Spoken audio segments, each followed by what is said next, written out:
নজর রাখবো পরবর্তী খবরে। ডিএ মামলার শুনানি ফের মুলতবি। বিচারপতি সঞ্জয় করল ও বিচারপতি প্রশান্ত কুমার মিশ্রের বেঞ্চে চলছিল শুনানি। আজ দ্বিতীয় বিচারপতি হিসেবে বসেছেন সন্দীপ মেহতা। মামলার শুনানি মুলতবি হয়েছে। পরবর্তী শুনানির দিন এখনো পর্যন্ত নির্ধারণ করেনি আদালত। আর এই নিয়ে দুবার কিন্তু এক মাসে ডিএ মামলার শুনানি মুলতবি হলো। বিচারপতি সঞ্জয় করল ও বিচারপতি প্রশান্ত কুমার মিশ্রর বেঞ্চে চলছিল শুনানি। আজ দ্বিতীয় বিচারপতি হিসেবে বসেছেন সন্দীপ মেহতা। মামলার শুনানি ইতিমধ্যেই মুলতবি হয়েছে। পরবর্তী শুনানির দিন নির্ধারিত করবে আদালত। সুপ্রিম কোর্টে চলছে ডিএ মামলার শুনানি এবং এক মাসে দুবার ডিএ মামলার শুনানি মুলতবি। বিচারপতি সঞ্জয় করল ও বিচারপতি প্রশান্ত কুমার মিশ্রের বেঞ্চে সুপ্রিম কোর্টে চলছিল ডিএ মামলার শুনানি। আজ দ্বিতীয় বিচারপতি হিসেবে বসেছেন সন্দীপ মেহতা। কিন্তু ফের ডিএ মামলার শুনানি মুলতবি। পরবর্তী শুনানির দিন এখনো পর্যন্ত নির্ধারিত কিন্তু করা হয়নি আদালতের তরফে।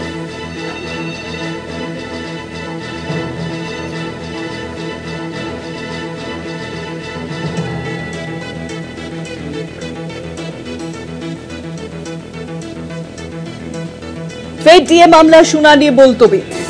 আর এক মাসে কিন্তু দুবার ডিএ মামলার শুনানি মুলতবি। আরো জানাবেন, সরাসরি রয়েছেন আমাদের প্রতিনিধি পীযূষ কান্তিনাথ। পীযূষ দা,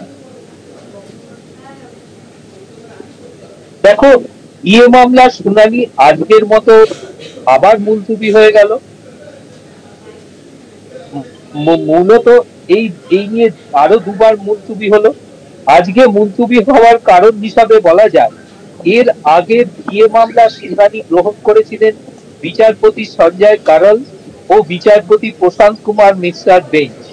কিন্তু আজকে যখন সুপ্রিম কোর্টে বিচারপতি সঞ্জয় করলের বেঞ্চ, তখন দ্বিতীয় বিচারপতি সেখানে বসেন যে সঞ্জয় করলের দ্বিতীয় বিচারপতি হিসাবে বিচারপতি প্রশান্ত কুমার মিশ্রার বেঞ্চ এই মামলার শুনানি গ্রহণ করেছিল, যেটাকে আইনি পরিভাষায় বলা হয় যে সেখানে পার্ট হয়ে রয়েছে, মামলাটি অর্ধ শুনানি হয়ে রয়েছে। সুতরাং এখানে নতুন কোনো বিচারপতি এসে ওই আবার নতুন করে মামলাটি শুনতে পারেন না, যদি না সেখানে অবসর গ্রহণের বিষয়টি থাকে। তাই আজ বিচারপতি সঞ্জয় করলের সঙ্গে যেহেতু বিচারপতি সন্দীপ মেহতা বসেছেন, তাই রাজ্যের পক্ষের আইনজীবী কপিল সিব্বাল এসে বিষয়টি নিয়ে বিচারপতি করলের দৃষ্টি আকর্ষণ করেন। বিচারপতি করল তখন জানান যে তার যে দৃষ্টি আকর্ষণের যৌক্তিকতা রয়েছে এবং এই মামলার শুনানি হয় আগামী সোমবার, অতি তাড়াতাড়ি হলে আগামী সোমবার অথবা শুক্রবার হতে পারে। কিন্তু এ বিষয়ে দ্বিতীয় যিনি বিচারপতি রয়েছেন প্রশান্ত কুমার মিশ্রা, তার সঙ্গে কথা বলেই পরবর্তী সিদ্ধান্ত গ্রহণ করবে আদালত। এবং আইনজীবী কপিল সিব্বাল বারবার দাবি করেন যে 10ই সেপ্টেম্বরের পর মামলাটি রাখার জন্য, কিন্তু বিচারপতিরা জানিয়ে দিয়েছেন যে দ্বিতীয় বিচারপতি প্রশান্ত কুমার মিশ্রার সঙ্গে সিদ্ধান্ত গ্রহণ করেই বিচারপতি করল পরবর্তী শুনানির দিন ঠিক করবেন এবং তা নির্দিষ্ট সুপ্রিম কোর্টের তালিকা অনুযায়ী পাবলিশ করা হবে। তবে মামলাটি বেলা 2টার সময় গ্রহণ করা হবে, এই বিষয়ে কিন্তু বিচারপতি করল পরিষ্কারভাবে জানেন।